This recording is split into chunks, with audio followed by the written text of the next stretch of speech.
তোমার ভয় লাগে না? না, আমার ভয় নাই, আমার মৃত্যুর কোনো ভয় নেই। ঘরেও যদি মরতে হয় বাইরেও মরি। টিভি বা পুলিশের আর্মিদের কাছে বলবো যে গুলি কর, আমাকে গুলি কর। বাবা, আজকে যে তুমি এই আন্দোলনে এসেছো, কেন এসেছো? কেন আমি আন্দোলনের বিচার পেতে আসছি। কার বিচার যেতে?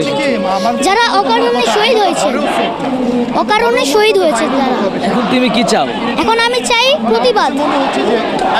আর আরেকটা চাই যে হাসিনা যেন এই প্রধানমন্ত্রীর চেয়ার থেকে সরে যায়। হাত প্রসারিত করে গুলি খেলো, তাদের ব্যাপারে কি বলবো? তাদের ব্যাপারে বলবো যে দোয়া করি যারা যেন জান্নাতবাসী হন। কারণ সে যে অকারণে মানে বলেছে, সে কিন্তু একটা মিথ্যা কথা বলেছিল। প্রথমে বলেছিল যে রাজাকারের বাচ্চারা কোটা পাবে না, মুক্তিযোদ্ধারা পাবে। আর আবার পরে বলছে যে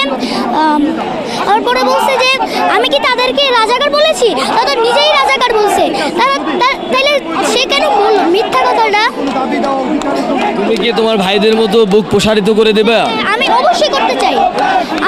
আমি অবশ্যই করব। চাইলে আমি জীবনও দিতে রাজি আছি। জীবনে দিতে রাজি আছো? তাহলে আজকের এই আন্দোলনে কাকে নিয়ে এসেছো? আমার বাবাকে নিয়ে এসেছি। বাবার সাথে এসেছো? বাবা তোমাকে এখানে নিয়ে এসেছে? হ্যাঁ। তোমার ভয় লাগে না? না, আমার ভয় নাই, আমার মৃত্যুর কোনো ভয় নেই। কেন ভয় নাই? কারণ যেই ভাইয়েরা আমাদের ভবিষ্যৎ চিনে, মানে ইয়া করে যে শহীদ হয়েছেন, তাদের জন্য আমরাও জীবন দিতে পারি না।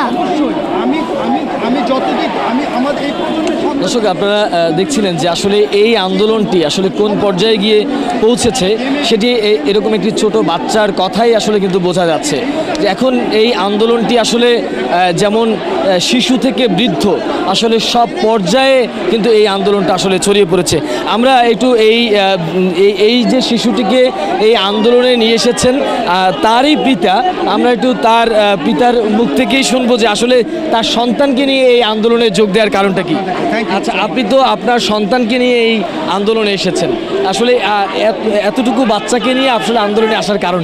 আচ্ছা, মূলত এর কারণটা হচ্ছে আমরা তো ঘরেও সেফ না, সুতরাং ঘরেও যদি মরতে হয় বাইরেও মরি, সেই চিন্তা থেকে। আর আরেকটা ব্যাপার হচ্ছে, আমার ছেলে যখন রংপুরে আবু সাইদ শহীদ হন, তখন ওই ভিডিওটা দেখে সারা রাত কান্না করেছে আর বসে এই ছেলেটাকে কেন মারছে। তখন আমি তাকে বুঝাইছি, বুঝানোর পর সে আমাকে বললো, বাবা এই আন্দোলনে যখনই মিছিল হবে তুমি আমাকে নিয়ে যাবা। আমি বললাম যে যদি কোনো সমস্যা হয় তুমি কি ভয় পাও? সে বলছে, কি বলছো? আমি মৃত্যুর কোনো ভয় পাই না। ও মৃত্যুকে ভয় পায় না। আর টিভি বা পুলিশের আর্মিদের কাছে বলবো যে গুলি কর, আমাকে গুলি কর। ঠিক আছে, এই হচ্ছে আর কিছু ভাই? আপনারা দেখছিলেন যে একজন বাবা তার সন্তানকে নিয়ে এসেছেন এবং সন্তান বুক পেতে দিচ্ছেন যে এই অস্ত্রের মুখেও তিনি দুই হাত প্রসারিত করে দিচ্ছেন।